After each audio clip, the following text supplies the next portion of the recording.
Karl Marx versus Adam Smith. Revolution versus capital. Who owns the future? What's up, comrades? Listeners. And welcome to another episode of Dead Economists Tell No Lies. I'm Karl Marx, your friendly neighborhood revolutionary. And I'm Adam Smith, the OG free market daddy. Today we're settling this once and for all. Who really owns the future? Spoiler alert. It's whoever can make the best TikTok about supply and demand. Bro, you literally wrote about pin factories in 1776. And you wrote Das Kapital like it was a Tolstoy novel. Nobody's finishing that. At least people quote me on Twitter. Workers of the world, unite. Doesn't count as original content anymore, Karl. Okay, let's get into it. Capitalism is basically feudalism with extra steps. That's rich, coming from someone who never held a real job. I was a journalist. Writing angry letters to newspapers doesn't count as employment, mate.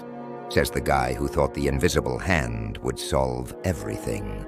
The invisible hand is real. It's called market forces.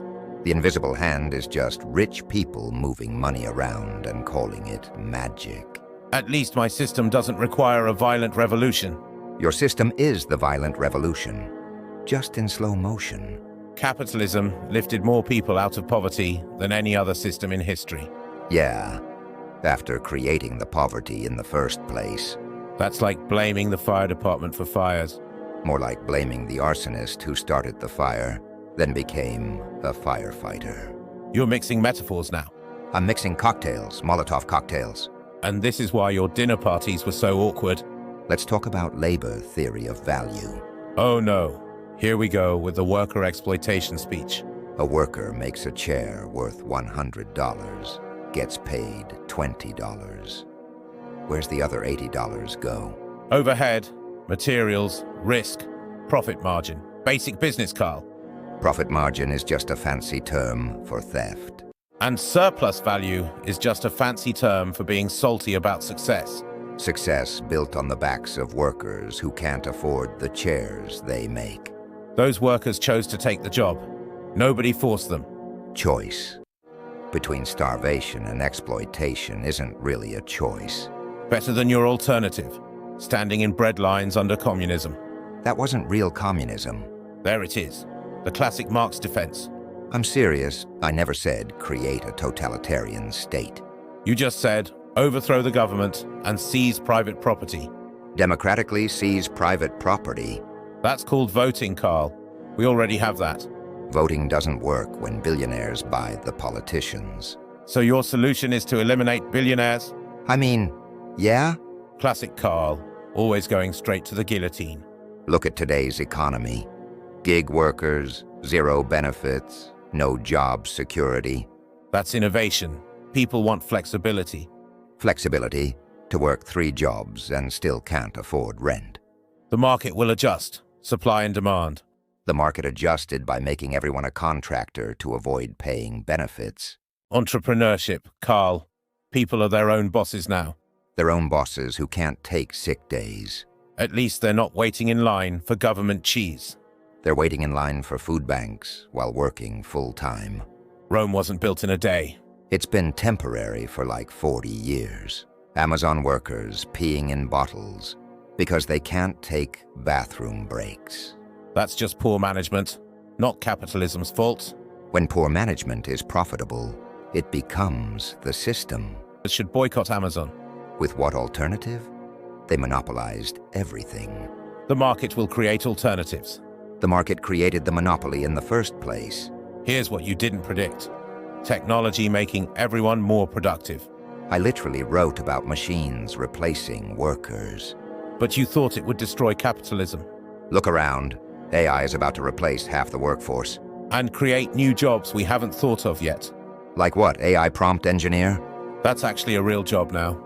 For like 12 people who went to Stanford. The market rewards innovation and education. The market rewards people who already have money to invest in education.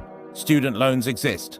Student loans are just lifetime debt slavery with extra steps. Everything's slavery to you. Because everything under capitalism kind of is. You're being dramatic. Elon Musk has more wealth than entire countries. And he's using it to advance human civilization. He's using it to buy Twitter and make it worse. That's his right as a property owner. Property rights shouldn't include the right to control public discourse. Then don't use the platform. That's like saying, don't use roads, when one guy owns all the roads. So who does own the future? Whoever controls the means of production, Which could be anyone with a good idea and determination. or anyone with generational wealth and connections. The market rewards value creation regardless of background. The market rewards capital ownership regardless of value creation. Then create a system that rewards both. That's basically democratic socialism. Or regulated capitalism with strong institutions. Tomato, tomato. Are we actually on the same side? We both want human flourishing and economic justice. Just through different methods. Maybe the real treasure was the economic theories we made along the way. That's the worst ending to a philosophical debate ever. You want a better ending? The workers seize the means of podcast production. And I get paid in market rate advertising revenue. Deal, but I'm keeping the Patreon money. That's literally capitalism, Carl. Shut up, Adam. Well, that's our show for today. Remember to like and subscribe, and seize the means of production.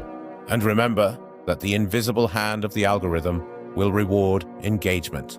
The algorithm is just digital capitalism. Everything's capitalism to you. Because everything is. We'll be back next week with Freud versus Jung. Therapy or philosophy. Same dead guys, different neuroses. I'm Adam Smith. And I'm Karl Marx. Thanks for listening to Dead Economists Tell No Lies.